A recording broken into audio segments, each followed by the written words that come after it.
আসসালামু আলাইকুম। আজ আমি আপনাদের সাথে দুরূদ সম্পর্কিত একটি সুন্দর ঘটনা শেয়ার করব। আশা করি ঘটনাটি আপনাদের কাছে ভালো লাগবে এবং ভুল ত্রুটি ক্ষমার দৃষ্টিতে দেখবেন।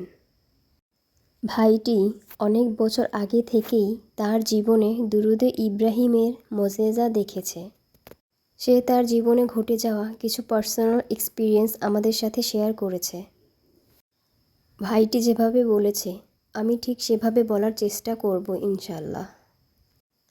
আমি আমার জীবনে অনেক চড়াও উতরাও দেখেছি, কিন্তু শুকরিয়া সেই মহান রবের, যিনি আমাকে দুরূদে ইব্রাহিমের সাথে জুড়ে দিয়েছেন।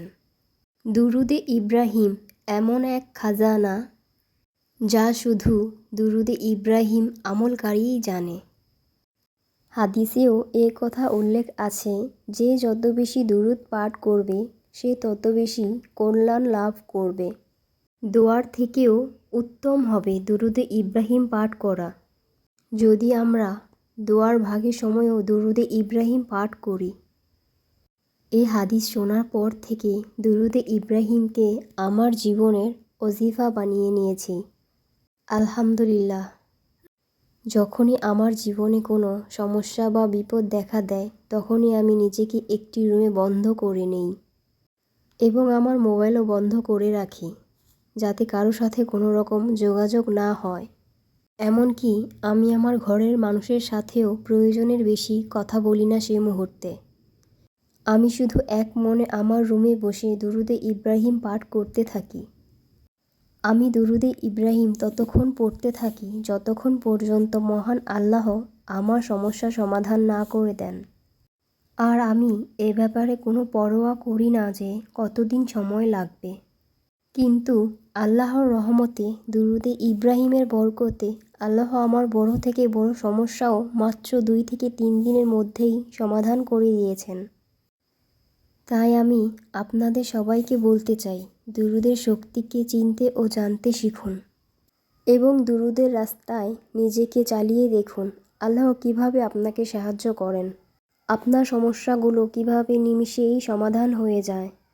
আপনার জীবনে কিভাবে অগণিত বরকত নাজিল হয়, রহমত নাজিল হয়। মহান আল্লাহ তাআলা এবং ফেরেশতাগণও আমাদের প্রিয় নবীকে ভালোবেসে তার জন্য দুরূদ পাঠ করেন। সুবহানাল্লাহ। তাহলে ভাবুন দুরূদ শরীফ কত বরকতময় একটি আমল। তাই আমাদের সবার উচিত অবশ্যই বেশি বেশি দুরূদ শরীফ পাঠ করা। দুরূদ শরীফের বরকতে মহান আল্লাহ তাআলা আমাদের সকল সমস্যা সমাধান করে দেবেন ইনশাআল্লাহ। আমাদের জীবনের গুনাহগুলো মাফ করে দেবেন এবং আমাদের শান্তিময় ও বরকতময় জীবন দান করবেন। আমাদের দুনিয়াতেও কল্যাণ দান করবেন এবং আখিরাতেও কল্যাণ দান করবেন। আমরা যত বেশি দুরূদ পাঠ করব, হাসরের ময়দানে আমরা প্রিয় নবীর তত কাছে থাকতে পারবো ইনশাআল্লাহ। আজকের ঘটনাটি আপনাদের কাছে কেমন লাগলো অবশ্যই জানাবেন। বেশি বেশি দুরূদ ও ইস্তেগফার করার চেষ্টা করবেন এবং আমার জন্য দোয়া করবেন। আসসালামু আলাইকুম।